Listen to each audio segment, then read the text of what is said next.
Good afternoon, everyone, and welcome to the first assembly of the newly branded Tisch Cancer Institute virtual seminar series.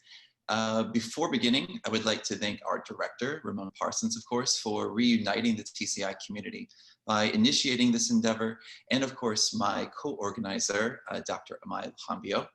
In addition, Raisili Rosario and Jean-Vive Joseph are critical to this series, as they provide the organizational support to coordinate our efforts towards success. And please pay attention to their communications to ensure that this is responsive to the TCI community's needs and is as well attended. They will be responsible for all the emails and the introduction of Twitter and etc. to make sure that this seminar series is a success.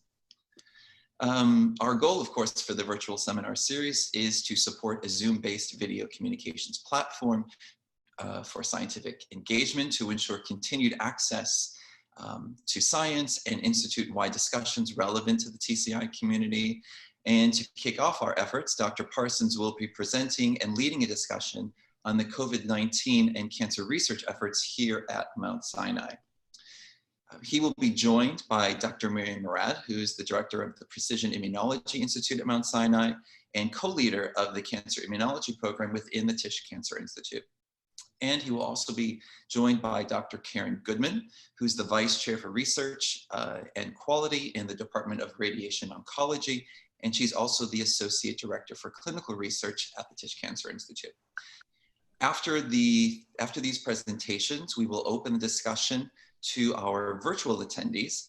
We ask that you utilize the chat function within Zoom to propose questions, and Dr. Lahambio will work with all of you during this discussion to select questions and will present them to the community. Finally, I want to please be sure that your audio is muted during the presentation to prevent any sort of disruptions. And now I would like to turn the platform over to Dr. Parsons. Thank you. Thank you. So I'm going to see about, I'm going to share my screen. And let me go to the top. And first say welcome to everybody. Thank you all for joining us. And I will be basically, it's going to be a bit of an unusual seminar today because we're getting back up and running. So we're going to have three different presentations, and a lot of the presentations are going to be more about logistics and getting prepared and also transferring information so that we potentially can help each other in our research on COVID-19. I also want to say, for those of you that are interested, the HEMONC Grand Rounds, which is held on usually Thursday mornings, but this week is held on Wednesday because of Passover, so that's tomorrow, is a much more clinically oriented meeting where we talk about various clinical issues that we're facing and largely around COVID-19 as we've had to partially ramp down our clinical operations and also our clinical research. And Karen Goodman will be speaking about that later today for those of you interested in clinical research, which I think is a fascinating area right now in this time, particularly as we can potentially identify ways to better treat this vicious virus. Okay, so a couple of updates on this slide are, social distancing now is in the norm. And as you know, labs are open only for COVID-19 focused research and the maintenance of animals. And there's some rare exceptions. And PIs of labs can reach out to their chairs or institute directors, and then that can be forwarded up to Eric Nestler if those exceptions occur. I think the kinds of things they're talking about is there's one experiment for a PhD and that kind of thing left. So they're really going to be rare exceptions that's out there. Again, our seminars will now be online with Zoom. We're going to be also trying to make sure that we have a wider audience. Other institutions now are opening up their seminars to the general public, and we think that would be a good idea as long as the speaker is aware of the situation. We think it will be very helpful for disseminating information. We'll be able to record these and put them online. So if you can't happen to be at the actual meeting, you'll be able to benefit from the information. We are going to hear today about the development of a platform for human material access. Miriam Murad's going to discuss it. I'll mention it briefly in my slides, but this has been a very strong interest of our faculty. How do we have access to material? And also studying the virus itself. We don't have BSL-3 labs largely in our labs. Adolfo is the exception, I think, on the call. And I think that we should probably come up with ideas and then filter them up to Adolfo, if he doesn't mind, to test for antiviral effects. These ideas may prove to be useful in the clinic, and I think it and I've done already a couple of things that people have asked me. So, okay. Thank you. So as far as there are not so many compounds, should be easy. Yeah, and then well, that's the whole. I think we can make sure it's not. We could prioritize the list, and if you need any help on our end with you, but yes, exactly. It'd be really nice to identify something. Yeah. And we, because all the requests go through the same person, he knows when there is overlapping or not between different things. Yes. Sometimes, some people want to test basically the same target, which is okay, but it needs to be known. Yeah, and then we just need to let people know that it's, okay, great. And then next, we're going to be, Karen's starting a COVID-19 disease focus group for clinical trials. She'll talk about that when she gets up a little bit later, but this is an important initiative so that our TCI clinician scientists can develop trials, but they have to go through, be approved by our own internal group, and that's going to be a very rapid turnaround before we go to the School of Medicine to get approval through the Department of Medicine Clinical Trials Office and the Infectious Disease Office. So there's a lot of trials that are being proposed right now, and we only, we have to prioritize which trials we're opening, and so we're going to be helping out with that. The NCI requested not too long ago convalescent and control sera for validating serum tests. This request is being fulfilled by Carlos Cordancardo. We are planning on sending the serum for validation at NCI. This is going to be, this validation effort is a coordinated effort between NCI, the CDC, and also the FDA. And so I believe because we're at the front line of this testing here and really developing the first best validated test in the country, that now they're asking for some of our controls to help nationalize the effort, which since this is for this community, maybe they can help. And I just talked to Carlos, and they would like also to include control sera from conditions that may cross-react with that is unclear what could be cross-react with the new coronavirus. So, for example, HIV-infected people. That was one of the things that they mentioned. I was thinking perhaps people with autoimmune disorders. I don't know if anybody has any sample previous to COVID-19 from people with lupus, or that for this, just in case that some of these antibodies that could be more promiscuous may actually also give a positive result. And I think Carlos is going to try to reach a couple of different communities for that. Thank you. So please reach out to Adolfo if you have anything, and he can then forward that to Carlos. So NCI requested COVID-19 proposals for research proposals. We've received 29 applications. We had an internal review of the applications. We selected 2 to submit. They got back to us in a week. And now they want another week turnaround they've selected one of our applications, and I show it here for approval. From my understanding, this is, we have to send in this application, and it's not 100% sure that this is going to be funded, but I'm pretty sure it is very, very likely to be funded, given the way they they gave us all the different guidance early on. And so I hope, congratulations to this group, Murad Gnacic, Raman Marin, and Sam Steen, for putting in a terrific proposal. Okay, so, all right. So anyway, so a lot of you, I hope, have spent a lot of time thinking about the virus and understanding its pathology and life cycle. And this is a slide that Tom Marin put together. He was not able to come today. He was originally invited to speak, but because he has to be in the hospital seeing COVID-19 infected patients, he's not able to be here today. But as you can see this cartoon of the viral particle. These are obviously not to scale, but anyway, here's a cartoon, and it has the surface spike protein, which is the protein that's used for the ELISA assay for detecting antibodies in serum and neutralizing. And there's this viral particle interacts with the ACE2 receptor.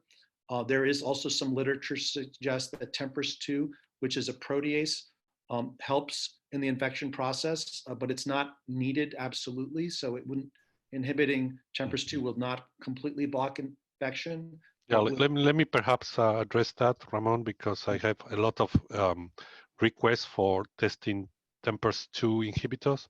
Mm-hmm. So it's clear that if you get in cell lines with SARS, mainly with SARS, which is very similar. So I think it's going to be very similar also SARS coronavirus 2.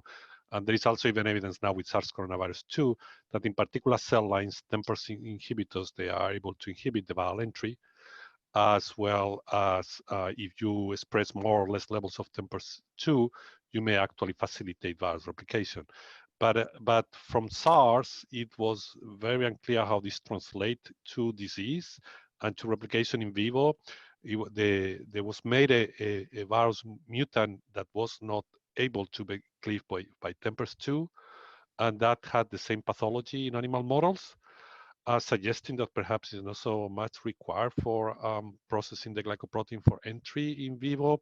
The proteases that are clearly required for the virus to enter are the ones that they found in the endosome, which are catepsins. So if anybody has catepsin inhibitors, some people have, and we are testing some of them. These are, to me, these are more likely to work than the TMPRSS inhibitors in vivo, once that you go into the in vivo situation. So once the virus, thank you, Adolfo. That's very, very, very helpful.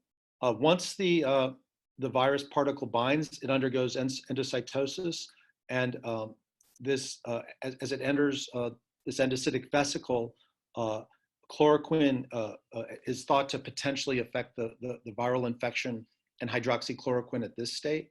The virus then uncoats, and the viral genome, which is a positive sense RNA genome that is about 30 kb in length, produces a very large polyprotein that is then cleaved and creates 16 different proteins, including a longer protein, I believe, that is this RNA-dependent RNA helicase that copies the genome. And some of these antiviral agents are shown here that potentially could affect infection. And I'll let Adolfo comment on whether these are likely to be useful. So I think both remdesivir and favipiravir have a potential. Ribavirin, which is used a lot for treatment of RNA virus infections, has been shown not to do anything against coronaviruses. And the reason is because ribavirin works by increasing mutagenesis, and the corona are very different from other viruses because they have an RNA-proof enzyme. They are larger, and they dedicated part of the genome, one of these 16 proteins, an RNA-proof enzyme. So you suggest it to more mutagenesis, it repair. They have a repair mechanism. And because of that, ribavirin is not very effective. But remdesivir, I think, is very reasonable, as well as favipiravir. Thank you. So once the new virus is released from the cell, the concept of neutralizing antibodies is out there, and that we know that a lot of different groups are thinking about this. This is the concept of convalescent plasma shown down below.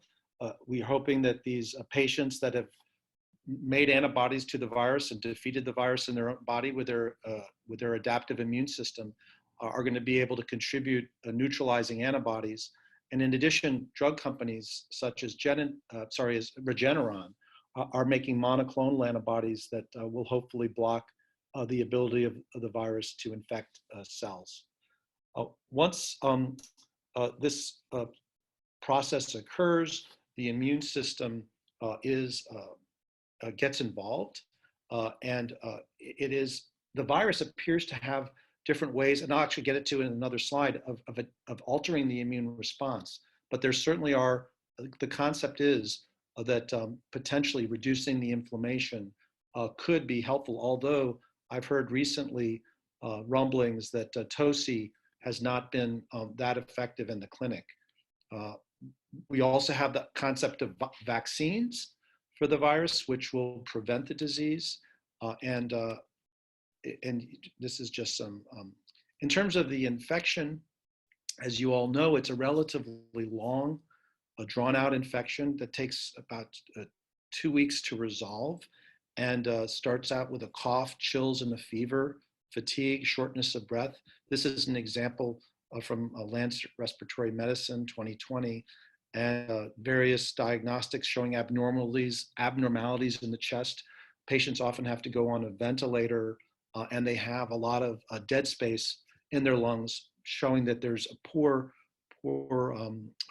perfusion of oxygen into their blood, and unfortunately often succumb to this. And so the different places where one could affect the virus are through pre-exposure, through vaccines, prophylactic, after early exposure, prophylactic approaches that could block infection, antiviral drugs that could be given early on in the symptoms of the disease, and then immunomodulators that could, even after the infection is resolved, and potentially be able to slow this immune response, that is attacking the lung tissue, which is causing the morbidity and mortality of this disease.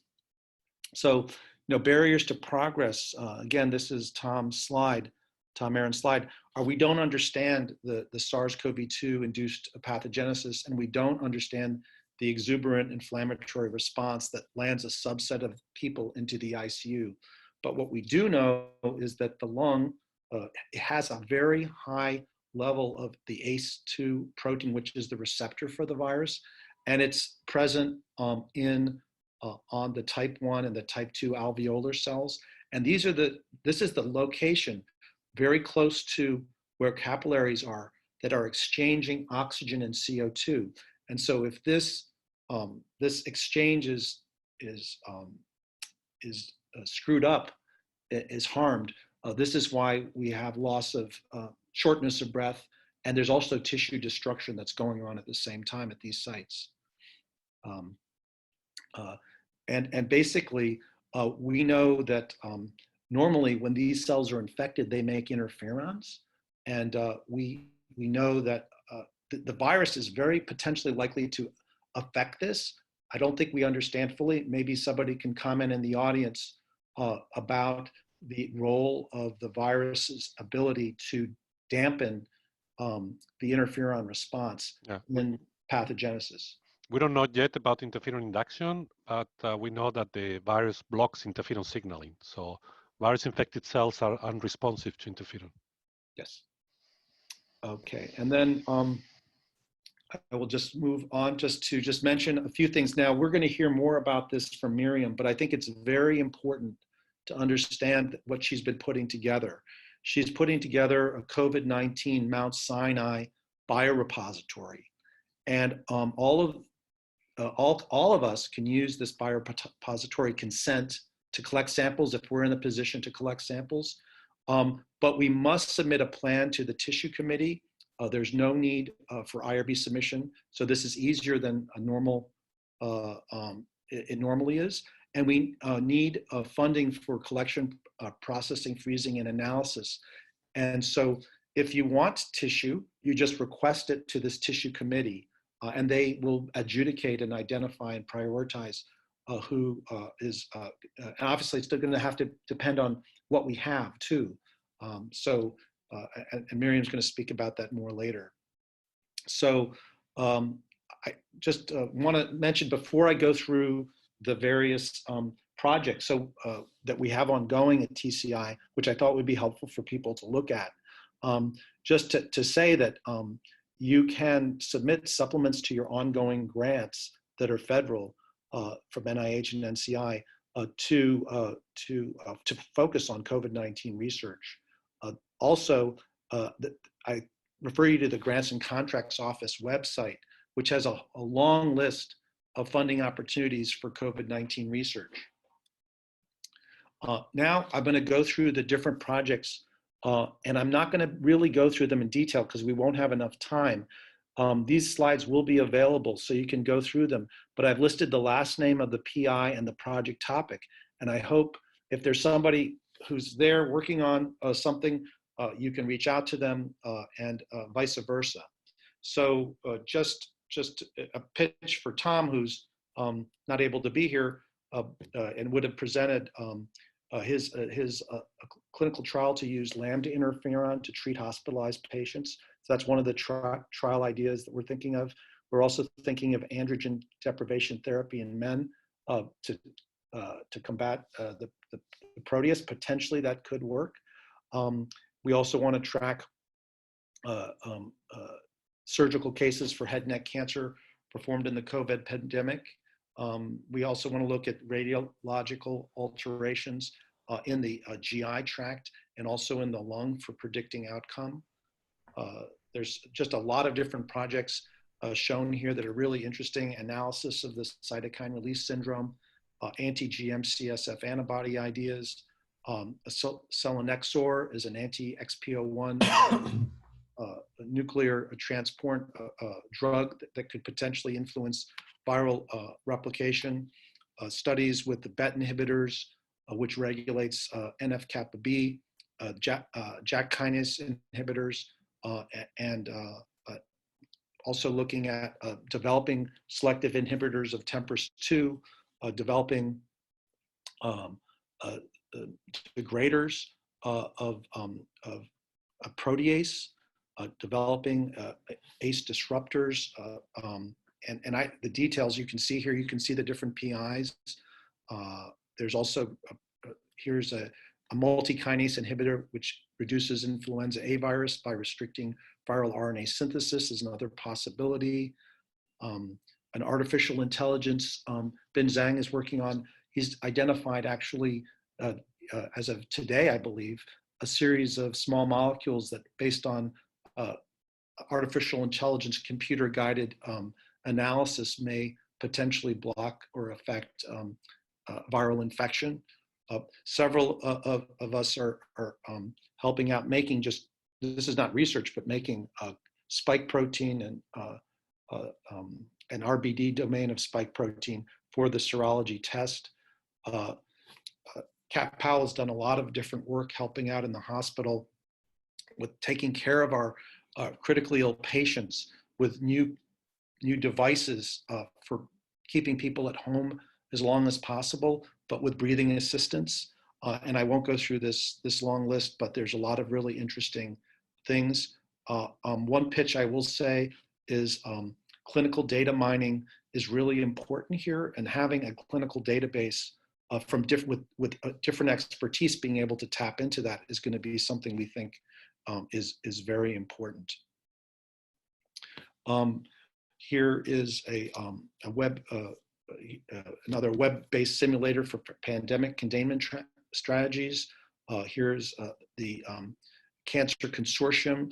There's a national consortium that Dorshaw has put together to keep track of patients with cancer who've developed COVID-19. And we're a part of that. We're also trying to develop something here on campus in that study. This is a variety of different interesting approaches to basically inactivate the virus using UV light as a possibility. Some of these are with our RPI to rapidly supply masks for the crisis. We also developing non-invasive ventilation, which will be helpful. This is another similar idea to the one we heard before. Now, the cancer immunology program also has a large number of various approaches. You can see here, Bardwaj is developing rapid detection of B and T cell COVID-19 specific responses and assessing their repertoire with computational modeling to identify high quality T cell epitopes. They're also looking at prophylactic immune modulators and vaccine development and expression of vectors for SARS-CoV-2 to examine innate response to the virus is ongoing in the Brown lab. Evaluating the role of immune checkpoint HPK1 in COVID-19 is ongoing. Genetic manipulation of SARS-CoV-2 genome to create reporter viruses is another topic. The cancer immunology program is looking also at the microbiome. Adolfo, as you heard, has got the BSL-3 lab and can study, develop antiviral drugs and vaccine drugs, look at the viral host interaction, has the ferret model in his lab and is able to study the virus in vivo using that approach, and is identifying biomarkers in a mild and severe disease. We're also looking at Sasha's working on the multi-assay immunologic approaches to evaluate COVID-19 infection in multiple tissues and development of serologic assays to evaluate B and T cell responses.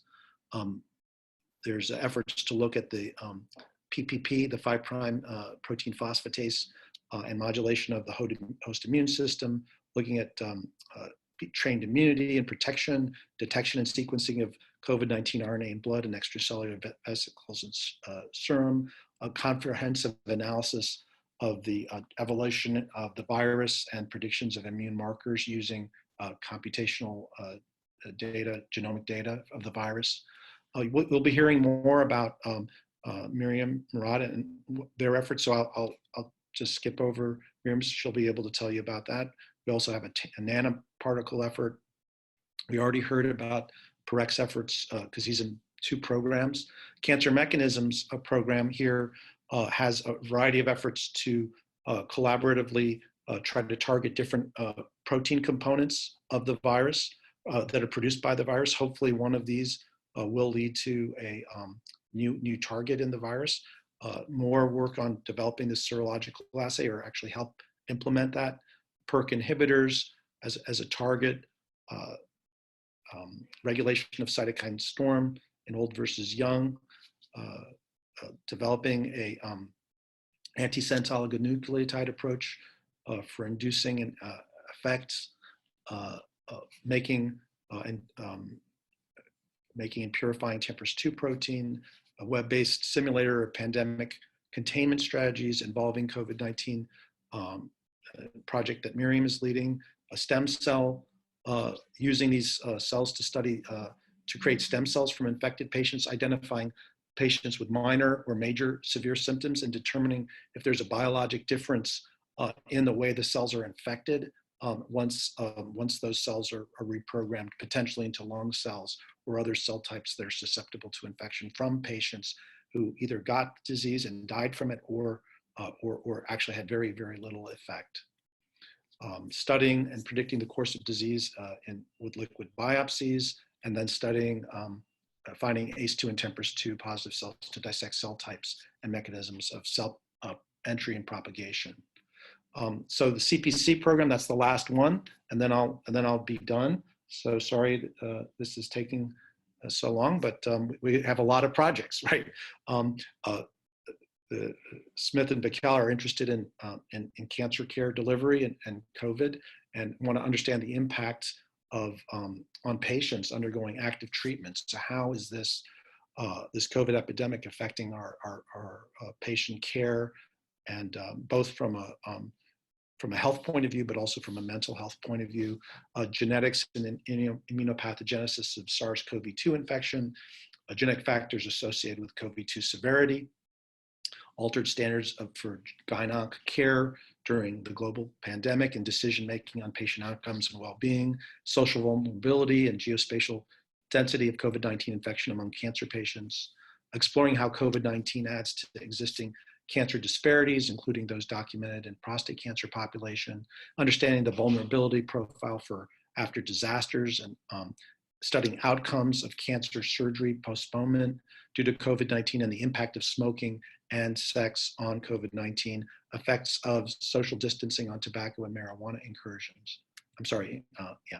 So anyway, so that's just very brief. I know I had to go through it quickly, but what we did was all the program leaders, thank you very, very much, asked their program members in the TCI if they could afford the different research that's ongoing that they're initiating in their groups that are COVID-19 related.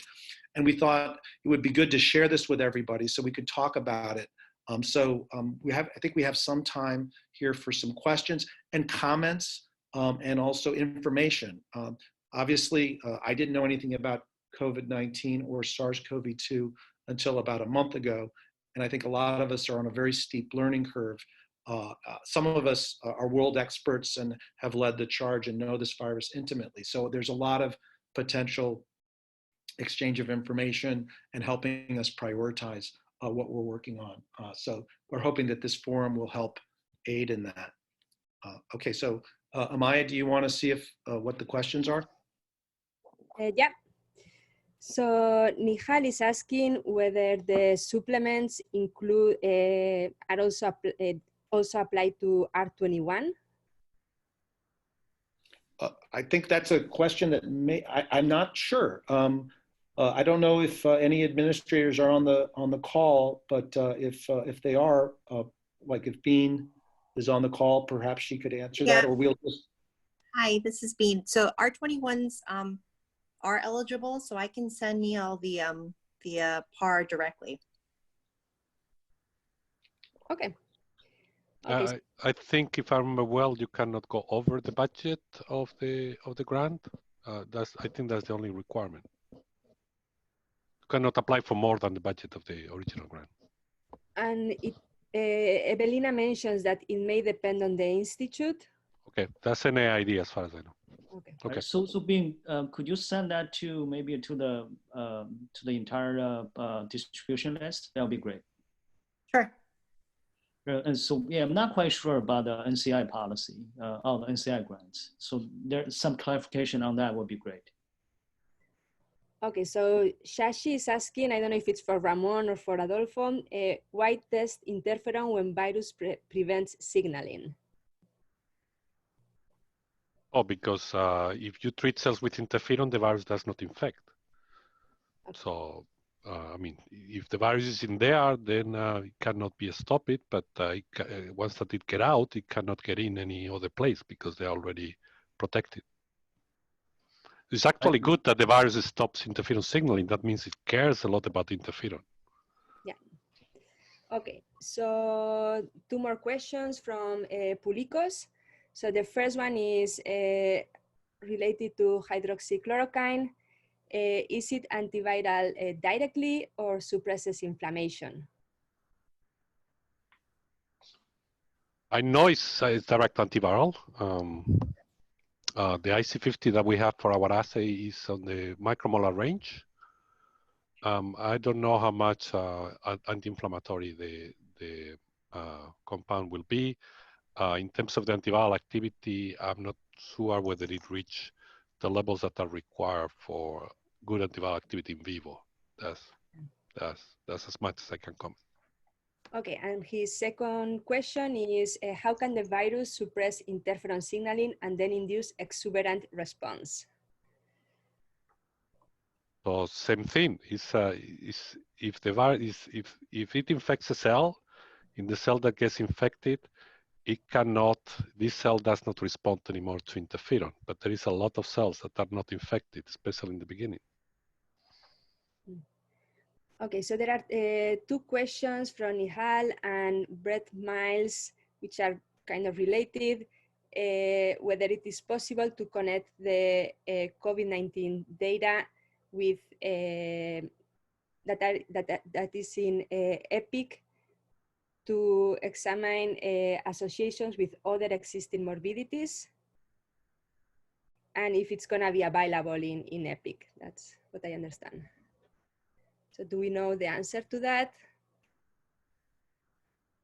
Yeah, the data warehouse can link your EPIC query terms. If you give them the diagnosis codes, they can link it to their existing COVID database. So you just Okay. have to reach out and submit a ticket, and then you just tell them what code you want to link to the COVID data, and they can help do that. Okay, thank you. Yeah. So Is William O on the call? I'm not sure if he's on the, he might not be available, but he might be able to answer this. I know that some of the faculty are putting together EPIC-based databases right now. okay. So Andrew Leader is asking, is anyone at Sinai working on understanding rules of antibody-dependent enhancement of infection, especially into macrophages? I guess not yet. It's a good question, but I'm actually not say- aware. What was the question? Sorry, I missed it. So if somebody is working on understanding rules of antibody-dependent enhancement of infection. Yes, that's very, I mean, there is the chance that there is antibody-dependent enhancement with the virus. There is a coronavirus that is the feline infectious peritonitis virus, which is very clear that in this particular animal disease, which is natural existing animal disease induced by a coronavirus, there is antibody-dependent enhancement in vivo. Okay. For all the coronaviruses, there is no indication that that happens. For SARS, there has been some mouse models where people have been able to see something like an antibody-dependent enhancement. It's unclear what that means in terms of people. And then if you go to ex vivo systems, you can get antibody-dependent enhancement, especially if you use macrophages. That's ex vivo works for most of the virus.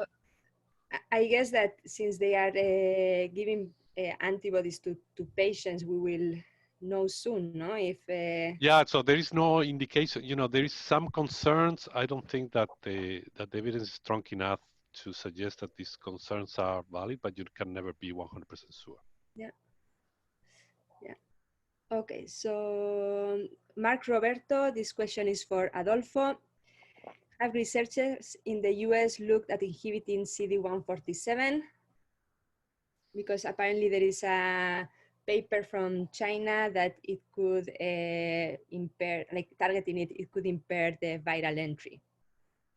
As far as I know, no, that's news to me. Okay. Then Michaela is asking, how relevant is AC2 expression on pulmonary endothelium? Is there preferential infection of pulmonary epithelium, or all ACE expressing cells are equal targets? That's the question to be addressed. It's a great question. Everybody's is one of the questions that a lot of people are looking at. Well, hopefully we will. By the way, there is a lot of interesting things about ACE2. Yeah. First of all, it's an interferon-inducible gene. So with interferon, you get more ACE2 expression. Second, it's an X-linked gene. So it's unclear whether male and females have the same level or not due to potential inactivation, X chromosome inactivation. Third, it looks like the levels of expression may depend with age, which may be due to some inflammation that may happen in people that are old and some inflammatory disease, which again will increase the level of ACE2. There is a lot of interesting things about ACE2 that nobody knows what are the implications. Over. Okay, so we have another question from Dolores. Do we have a IACUC expedited approval for COVID-19 research using transgenic mice? The important thing is the BSL-3. I have already IACUC approval for that, and I'm waiting for the mice. But it requires BSL-3 space. Okay. So I'm sorry to interrupt. I wanted to just make a clarification because I am interested in collecting some specimens from head and neck cancer, but my main thrust that I'm going to work with Miriam on with Dr. Kaufman from thoracics is we're going to see a huge rise in tracheostomy procedures now with all these patients that have been ventilated. And we're going to actually be able to sample tracheal mucosa and secretions directly from the airway at the time of those procedures, and also get sample of pulmonary effusions when the thoracic service puts in chest tubes. And I just think that's going to be a super valuable resource for everybody. So I'm going to work with Miriam to put that together as part of the tissue collection protocol, because we're going to have a lot of trachs, and I think we're going to get specimens at the most severe point of the disease for many of the patients that have been affected. So just to clarify that. Yeah. So again, the limitations there is BSL-3 space because these are infectious material. We have already a protocol to inactivate bowel fluid, so by UV inactivation. So there are some things that could be done more expedited outside the BSL-3, but still you need to put inside the BSL-3, inactivate it, and then get it out of the BSL-3 because they are supposed to be highly contagious material. It's not like the blood that you can do it in BSL-2+.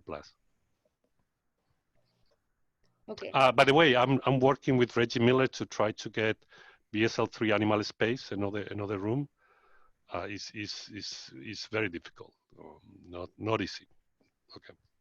Okay. But I'm pushing this to. So I have two questions from Alice Camphorst. So the first one is related to this one. Is the Institute going to sponsor increase in BCL3 spaces? I just say that. Okay. Yes. I was reading the questions. And you don't want to ask me how much frustrated I am. So okay. All right. Sorry. And also, how is a COVID-19 infection on ferrets? And also, how large is the colony capacity to do those experiments? So ferrets has been done mainly by two people in my lab, in my group, Randy Albrecht and Claire. It needs, because it has been approved like that by the IBC, they have been considered that these are more dangerous experiments. It's been done in the select agent BSL-3, which is not even BSL-3, select agent. And then you need to have a select agent approval in order to get inside, which takes around 6 months to get an approval. So unfortunately, there is not so many people that can go in the facility. And it's actually very physically demanding to be inside with real puppers, things that are very hard, and taking showers and things like that. But the ferret model is a model for replication. It's mainly replication in the upper respiratory tract. There is mild disease, mild inflammations in the lungs, but there is no body weight drop. There is no lethality. There is no fever. So that doesn't seem to be a good model for disease.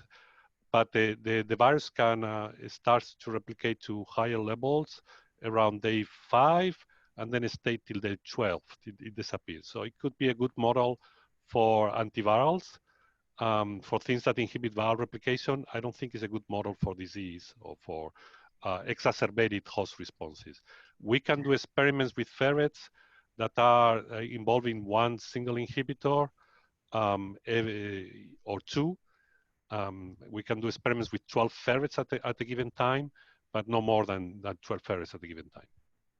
Okay, so there are a couple of questions more, but I think we are running a little bit of out of time. So yeah, by the way, the one that we are trying to implement is the hamster model. Small animals, and they seem to have severe disease, not lethality, but body weight drop and high inflammation in the lungs. Okay, yeah, thank you. So is Miriam connected?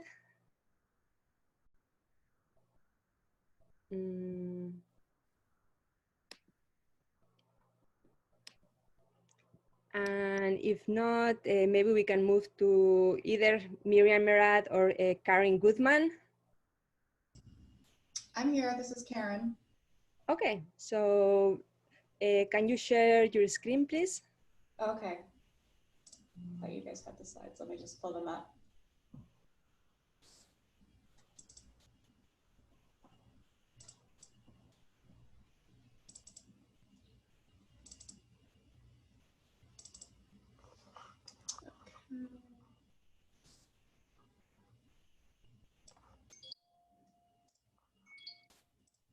Do you see my screen? Yep. Great. Yeah. So I just wanted to share some of the, hopefully this will, can you see the, let's see, swap screens. Okay, does that look okay? Yeah. Okay, great. So I just want to share some of the trials. I know we've talked a little bit about them.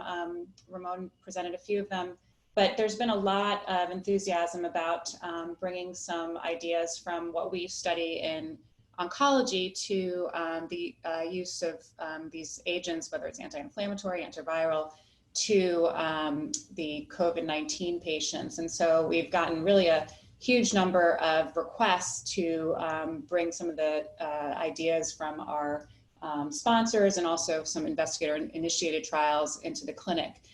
Just a few things that I want to show that are already open are coming from the medicine group, so from infectious disease. So the studies that are ongoing and accruing right now, there are several trials. There's two remdesivir trials, which are the antiviral agents.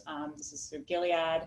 We have a sarilumab trial, which is from Regeneron, which is an anti-IL-6 monoclonal antibody. And then we have, through an EIND process, we have remestemcel, which is the mesenchymal stem cell therapy for patients with ARDS that's being run by Karen Osman and TCI. And then a convalescent plasma study that's being also done on an EIND basis, but we actually just got just putting it through the approval process for an expanded access program, which is a trial. It's basically a multi-institutional trial being led by Mayo Clinic and Johns Hopkins, and Nicole Bouvier is running that study.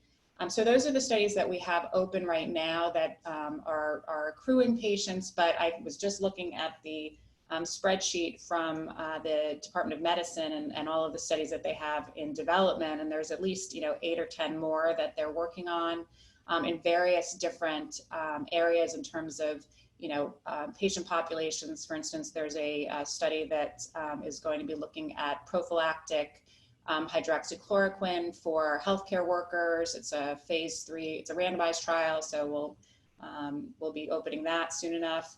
And then, various vaccine trials. So there's a lot of stuff going on. What I just wanted to bring here is just some information about our process, because I think that's, I just think we're going to have a lot to offer as, from our researchers here in TCI. And I want to make sure that we kind of do this in a way that's, that's thoughtful and that we can all kind of know what other people are doing, so we're not kind of having overlap in trials and competition for patients. There's certainly plenty of patients, so we know that the hospital is quite full, and we have a lot of opportunity to help these patients, and we can't possibly cover all of these patients with the open trials, so we definitely need more options. But I did want to talk a little bit about process. So right now we didn't sort of have a formal DFG or PRMS process if this is a non-cancer study. So some of the studies that we've been doing are not at all related to cancer patients. But if it is a cancer population that we're going to be focusing on, we are going to start with a pre-review by our own TCI kind of COVID-19 DFG. And we're just putting that together now, and this is all going to be very expedited, rapid review, so we don't hold people up. We really want to get things to the clinic. But again, we just want to make sure that various groups are being approached by different sponsors saying we have this drug, and we may feel that these are that they're not really priorities for our patient population. If it's not a specific cancer trial, then it will go directly to a review by an institutional COVID-19 review group that's led by Ben Chan, who's one of our ID docs. And we have Nina Bardwaj is going to be working with that group as well as some of the pulmonary and ICU physicians that will be able to really see how this study fits into the overall management of these patients. So the process right now is all going to be coordinated by the CCTO, by our Cancer Clinical Trials Office. There will be an email that goes to a central email address, which I'll be getting out as we're just getting these things into place, but we'll be getting that out hopefully today. And then there's a short red cap form that will be necessary to submit to just get some basic information about what population you're going to be looking at. The review will happen by a subcommittee member. We'll specify if you know which subcommittee you want it to go to. Otherwise, we'll assign it. And there's a 48-hour review process. And then once we get it back to the team, we also want to make sure we align the TCI PI with somebody from either pulmonary or ID, whatever the group is that it may be more appropriate, who's actually seeing the patients on the floor. And then then they can go through the rest of the process of budget review, all those other things. And then there'll be a final review. And if it is a cancer study, it will have a quick, we're going to hopefully expedite the PRMC process. And then we're hoping to do this as a fast track with concurrent IRB and PRMC reviews. So we really don't want to bottleneck this in any way, but just because there are so many inquiries coming in and people, everybody has an idea about what might work. So we just want to make sure we're kind of looking at things and very intentionally deciding which things we want to move forward. And I'll be getting a little bit more information about that, as over the next day or two. And, we just have to keep thinking in terms of, these patients are sick. We don't want to be bombarding them with a lot of, people going to consent them. And to be honest, the PPE is a limitation. We cannot, in fact, for the plasma study, we are doing most of the consenting remotely through the telephone, and we are actually hoping to get a video up and running hopefully by tomorrow, so that will give the patients some education about the trial. But these are some nice platforms that we can use going forward. If we decide that other studies are opening up, these are ways to have good interactions with the patients, giving the video. We can do Zoom meetings into the room with this mobile tablet. But we're trying to figure out how to do this safely for our research staff, but also be able to offer as many options for our patients as possible. This is not for you guys, but any questions about the process? Yeah, okay, so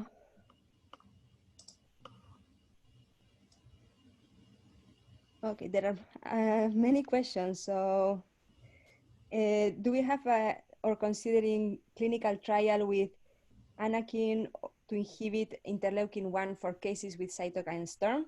It is FDA approved and has cheap generic version. So as far as, oops, let me actually pull up I have my sheet here with this is what I know that the medicine team is looking at right now. And I know they have the IL-7, they have an IL-7 trial. I don't know that, I don't see anything that's related to IL-1. Okay. Okay, actually, I think the questions were from the previous presentation. So is Miriam connected?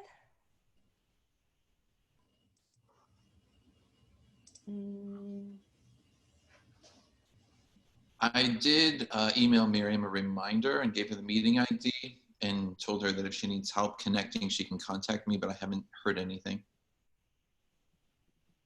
Okay, so maybe, yeah, anyway, I mean, we are almost. Yeah, it makes sense. We can just invite Miriam to the next one potentially, as we could have a little bit of time talking about infrastructure and what we're doing here for the next speaker. Even if it's an outside speaker, I think that as long as Miriam's okay with that, I think it could be appropriate. Yeah, we are running out of time.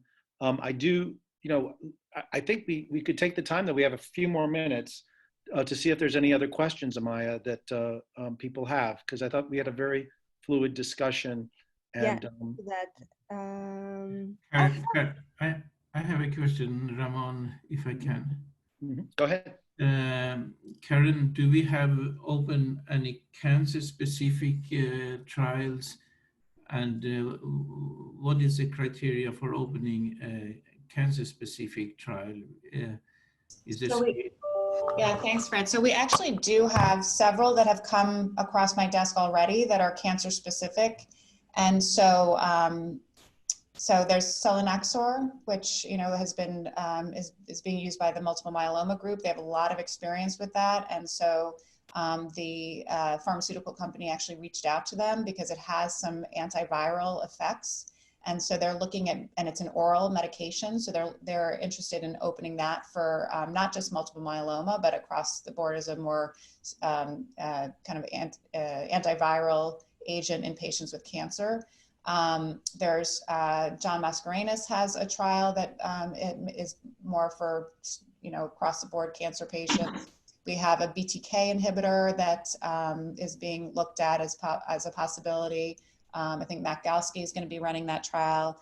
Androgen deprivation, as Ramon mentioned, is another area that they're looking at for patients. And so I think there are quite a few right now that have been discussed. And the main thing we're just trying to do is prioritize which ones are the most, meet the strategic, priorities for our TCI, group to say this is something that we want to pursue, because we can't have 10 different studies open for these patients, but there might be something that's appropriate for patients who are in the outpatient setting versus those who are admitted versus those who are, have more advanced ARDS. So that's how they're kind of categorizing most of the COVID-19 trials in general. It's just, based on what their clinical situation is. Thank you. So there is a very interesting question from Alice Camhurst. Is there a concern that the ELISA and immune status will favor people that can go back to work, and this will lead to an economic interest of the young population to get infected? I love it. Great question. Yeah. Any insights on this? Ask Carlos. Okay. It seemed quite challenging already. Try to set up quantitative acceptable serological assays and how much you can extend it to other people. But Carlos is trying to extend it as much as they can. And I think that they are already looking for a plan to prioritize first healthcare workers for doing serological tests. But, when you implement that also, it depends, because right now people may be in the middle of infection and maybe 2 weeks later you are seropositive. Carlos is the one that Carlos Cordon is the one that is trying to figure out a way how you can extend this test to as many people as possible. Okay. So there is also a question from Emily Bernstein. Is the AC2 mouse model representative of human disease? The short answer is no. I can tell you what is not about SARS and what is not about SARS-2. With SARS, the AC2 model that was developed was a transgenic model. Mm-hmm. And because of that, ACE2 was expressed in many places where it's not supposed to be expressed. And the animals die mainly of encephalitis, which is not the disease of SARS. There are some other animal models that people have produced. In China, there is one is a transgenic, but use the right promoter, AC2 promoter, not a promiscuous promoter. I've seen data with SARS-2 coronavirus of this animal model. It seems to promote replication of the virus, but no clear disease. And we are trying to make a knock-in, and some other people are also making knock-ins. I think it will require a good mouse model, both humanization of the receptor using the right promoter and mouse adaptation. And we are not there yet. Okay. So Nihal had another question. Which pathways could explain the resistance we see in children? I guess it's a good Anybody question. wants to It's a really good question. Well, we don't know, but that's what happened with almost any virus infection. So measles is the same, polio is the same, smallpox is the same. If you pick up measles when you are a kid, it's very unlikely you get severe disease. If you pick up measles when you're an adult, it's very likely you get severe disease. Okay. So Kai is asking, based on the limited data, is there any ethnic group that is more susceptible to the COVID-19 infection?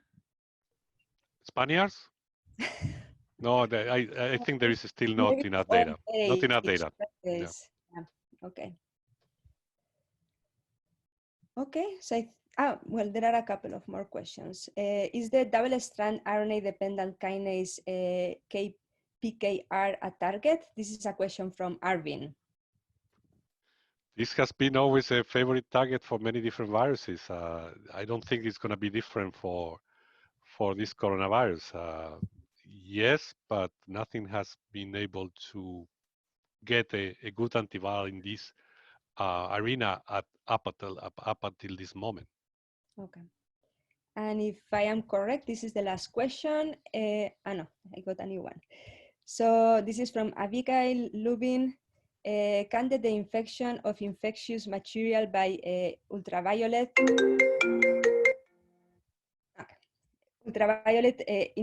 to enable use in BCL2 spaces alter any significant biology of the virus infectious tissue? So I guess. Yeah, well, it depends. It depends for what you are doing that, right? So for any inactivation, you need to know what you try to measure to do the inactivation at the moment that your inactivation protocol is not affecting what you want to measure. So you want to measure cytokines in plasma, you can UV inactivate the plasma and then measure cytokines in plasma. There is no UV inactivation of cytokines. But if you want to do a single cell RNA experiments that we have a single cell machine now in BSL-3, you cannot inactivate your tissue from the virus before doing the single cell. You need to inactivate it after you have already processed samples and at a particular moment where already the material that you have developed is not going to be any more susceptible to UV inactivation. So every procedure will need to have through what it needs to be done in order to know when it can be taken out from BSL-3. Okay, so I'm just gonna combine the last two questions and that will be it. So it's related to vaccines. So the first one is related to whether BCG vaccine is protecting us. And the second one, if you have any thoughts on the Moderna mRNA vaccine. BCG will be an innate protection. I guess it may. You know, this is something that has been brought also before with multiple viruses. Unclear. Could be. The other is the Moderna. The Moderna mRNA So vaccine. Moderna mRNA has very good data in animal models, and I think in even some phase 1 clinical trials that has been done for flu. But it's an experimental vaccine, so we know very little about how these mRNA vaccines work in humans. It may work or it may not work well. I think if we just put all our bullets into the Moderna RNA vaccine, that will not be a good idea. And I talked to people in NIH and they are not doing that. Despite that, it's the only one that I can see right now with clinical trials in humans. Okay.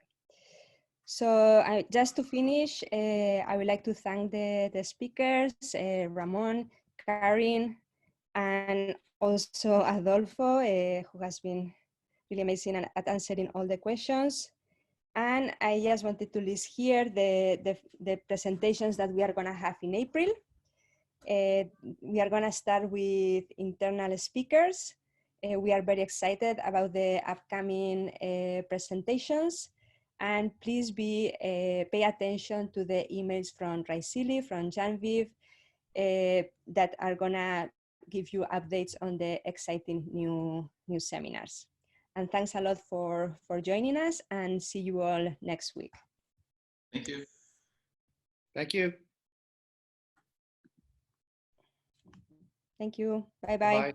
Thank you Thank all. you. Bye bye from Burgos. Bye-bye. Thank you, everybody. Next. Bye-bye.